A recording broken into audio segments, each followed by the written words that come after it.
Mr. Chancellor, Madam Vice Chancellor, distinguished guests of honor and awardees, distinguished graduates, ladies and gentlemen, I deem it a great honor to be invited to be with you on this auspicious occasion of the 6th convocation ceremony of TERI University. Institutions are built step by step, brick by brick. The building of institutions of higher learning and excellence requires commitment, patience, perseverance, and above all, a vision. TERI University, its founding in 1998, the grant of deemed university status in 1999, and the full-fledged operation from its campus in 2008, all within the span of 1 decade, marks the implementation of that vision. In many respects, TERI University is sui generis. Its genesis is rooted in comprehensive research, consultancy, and the outreach activities of TERI itself.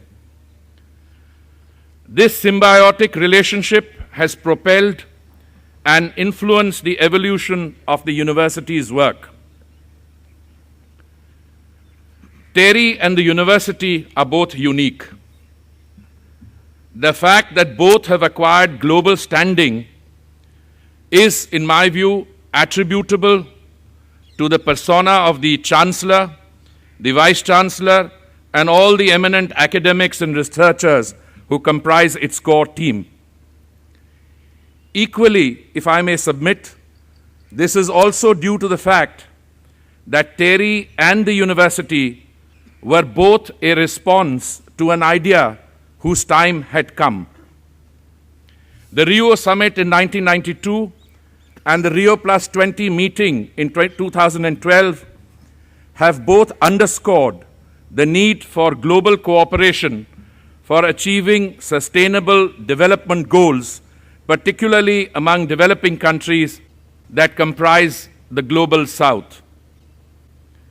The call for increasing South-South cooperation has never sounded as relevant and urgent as today in the context of the grave challenges facing humanity.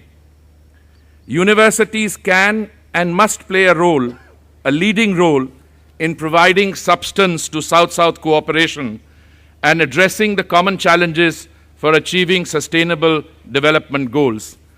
Therefore, I believe, Mr. Chancellor, that the choice of South-South cooperation as the theme for the 6th convocation of TERI University is both apt and, I think, timely. I have always wondered what it is that makes an institution or a university tick. Perhaps it is outstanding individuals. But then outstanding individuals themselves are the product of an environment in which they were encouraged. And that takes you, in a sense, back to the argument of the chicken and the egg. I have had the privilege of knowing the Chancellor for many years, and if I may be permitted to digress from the theme of today's convocation to an event which I think laid the basis in a very small way for the many achievements that the Chancellor has registered and continues to register. Many years ago, I think it was in the year 2002, at the beginning, when I was suddenly transferred from London and asked to take charge of India's mission to the United Nations in Geneva. I think the month was March.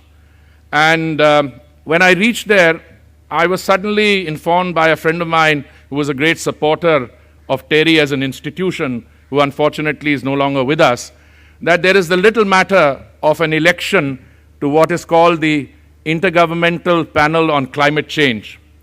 And I was told we have an outstanding candidate and there should be no problem in winning the election. Well, barely being a week or 10 days old, I threw everything that we had, all my resources, my colleagues, into the election. And I can tell you, a sitting chair of the IPCC, I believe his name was Bob Watson, and winning by a thumping and a handsome margin was due largely to the outstanding credentials of the Indian candidate at that point of time, Dr. Pachauri, and with all his modesty, he will continue to try to play that down. But believe me, India has contested many elections. We won most of them, but I know a few where we did not have such a good candidate and we did not fare so well. So I think that was a tribute to the work which had already been done. But then that was the beginning of the process. In 2007, 5 years from the time he was elected chair of the IPCC, and I believe that's a position which he still holds with great distinction, IPCC and Al Gore went on to win the Nobel Prize in 2007 for generating and disseminating knowledge of climate science. So I believe if you have in your midst people who are at the cutting edge of research in these areas, and you have an outstanding faculty and core academic team, I feel that all of you who are who've had the privilege of being with this institution, you are extremely fortunate in the kind of association academic that you have and the kind of knowledge that you would have acquired here. And I wish you the best. The world we live in, the globe we inhabit, is being subjected to the forces of change in an unprecedented manner. In this era of global integration, many large developing countries, including ours, India, are undergoing change in the patterns of consumption and production at a bewildering pace. Changing cultural values, new aspirations, the erosion of local institutions, and the growth of the middle class, all these factors contribute to escalating demands on labor skills, natural resources, food stock, and technology. Sectoral experts address these challenges, but I'm afraid they do so within their own silos, without complete knowledge of the social, economic, and ecological repercussions at various scales of governance. Global environmental change, like climate change, poses additional challenges.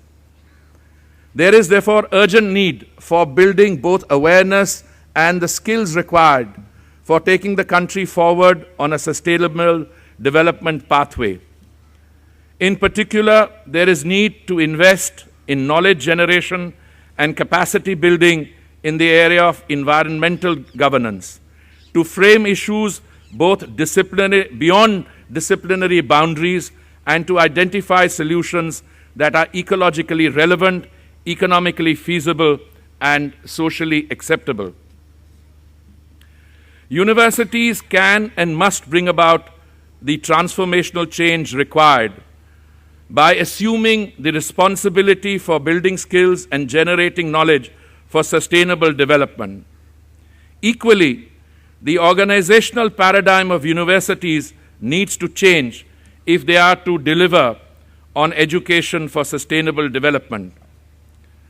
It is difficult to bring in meaningful interdisciplinarity in the traditional modes of teaching and learning activities. Collaboration amongst academics, the sharing of expertise, shared approaches to teaching and learning, all are an absolute imperative if we are to succeed on the difficult journey of sustainable development. Collaborations and partnerships must not, however, and cannot be confined to the university campus or within the academic community. There has to be a process of much closer integration with society involving the engagement of all stakeholders. The global integration that has been witnessed needs to have a matching reflection in the domain of knowledge generation and skill development, all leading to the kind of human capital creation that will be able to address and understand comprehensively the various sustainable development issues. Education for sustainable development is also about empowerment. In that sense, it should contribute to creating opportunities in the developing world for learners to apply their skills and derive a sense of well-being out of it. In this context, the questions of what education covers and how it is designed become equally important.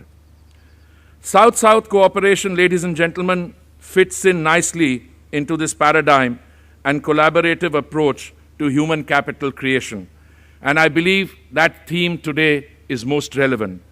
Universities in emerging economies like India, which are also knowledge powerhouses, need to expand and build on the institutional capabilities of the countries of the Global South in the domain of higher education. I was particularly pleased to learn that of your 400 students, several are from developing countries. The vision of knowledge sharing through South-South collaboration can only take place through larger number of joint projects, research activities, joint training programs, which can be expanded to other areas of the Global South, to Africa, Southeast and South Asia, through partnerships with community-based organizations after understanding the broader cultural, political contexts of countries of these parts of the Global South. These initiatives will also be able to create a network platform for a larger science policy dialogue within the stakeholders, decision makers, and people of the Global South. Ladies and gentlemen, we are an old civilization, but a young country. In the 6.5 decades of our existence, we have succeeded in transforming an economy which was subjected to 190 years of colonial rule into a modern, secular, and vibrant economy that has successfully addressed and surmounted many of the challenges of development. But very much more needs to be done. South-South cooperation has been an article of faith with us. We have never lost sight of or forgotten other countries placed in the kind of disadvantageous position we found ourselves in when we won our independence in 1947. Under our ITEC program, India has provided and still provides 8,280 slots to personnel from 161 countries. This program started in 1964. Presently, there are 47 impaneled institutions, including TERI, which run 282 courses. As somebody who worked for the government for 39 years and has personally invested in South-South cooperation, let me say how particularly pleased I am that TERI is conducting a South-South exchange as a TERI platform. I thank you very much for inviting me here today, and I wish all of you, the awardees and the graduates, the very best of everything that life has to offer. Thank you very much.